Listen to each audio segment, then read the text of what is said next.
I've been into technology and business and continuing to always make music. But I had no interest in, one, what was becoming reality TV, meaning that the expectations of, nonsense, I'm not interested in that. When A&E contacted me about a year and a half ago, I laid down some parameters and said, listen, I'm interested if I can be the executive producer and I can create the show. Let the show reflect who I am and not some figment of somebody's imagination.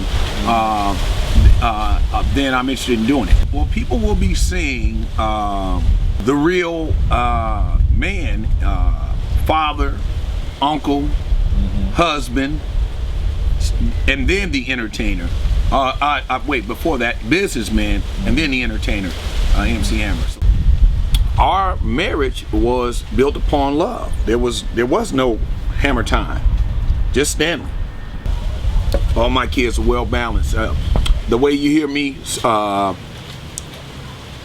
speaking to you is the way my kids are able to comprehend and articulate the moments. So they were reared that way, very, very grounded and rooted in both reality and spirituality. You have sitting in front of you a wealth of knowledge, a wealth of human interaction. A guy who grew up with the Oakland A's, not just grew up like in the third person, like a fan sitting in a seat. I grew up in the clubhouse, in the front office since '71. All the players obviously knew me as Lil Hammer. And the reason why they called me Lil Hammer was because they all said, you look like Hank Aaron, Hammer and Hank. And so before Mr. Aaron got traded to Milwaukee, obviously he was with the Braves, Atlanta. And we never thought he'd be in the American League. So we never thought a moment like that could happen. But Reggie Jackson would call me Hammer every day and blah, blah, blah. And then pretty soon, when he got traded to Milwaukee, guys started saying, your daddy's coming to town. And I said, oh yeah? Yeah. And then, so when Hammer and Hank came to town, they said, can we get a picture of the two Hammers? And so I went over to the visiting clubhouse and took a picture with my namesake. And as you can see from the picture, we look like father and son. At the same time, there was a civil rights movement going on throughout the country. There was Black Panthers, Hells Angels, the return of Vietnam and Vietnam itself. And you're talking to a person who actually understands these things when they're happening, lived it, but ironically would all be reduced down to how does it feel to go through a bankruptcy? Wow. I say this as an absolute truth. When I went out my gate, I didn't even look back. I drove down the hill, went out my gate, and didn't even look back. You can't be harping on yesterday, man. You got to live for today and strive for tomorrow. The people who were there were actually on the payroll, and they were called an entourage. But if it had been any other businessman or business, they would have been called employees, as they were. Were there some that perhaps didn't have a real responsibility and we created work for?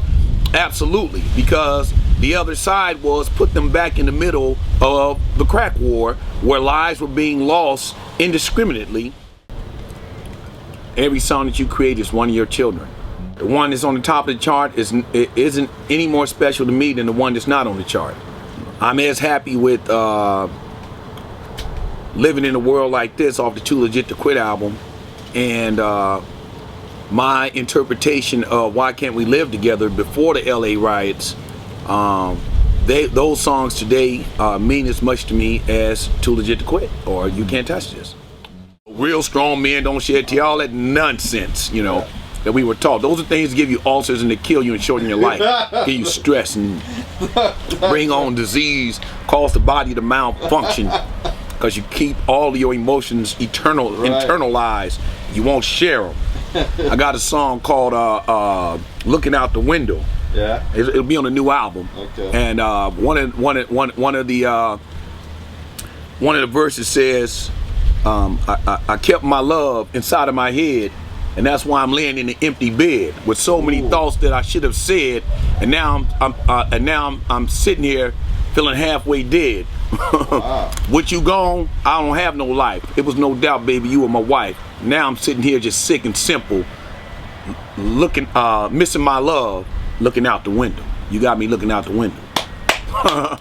But you know, for 1 minute, don't think that I have forgotten that I really hit 50 million home runs. Yeah. That I really toured around the world. That I really sold out 6 Tokyo Domes.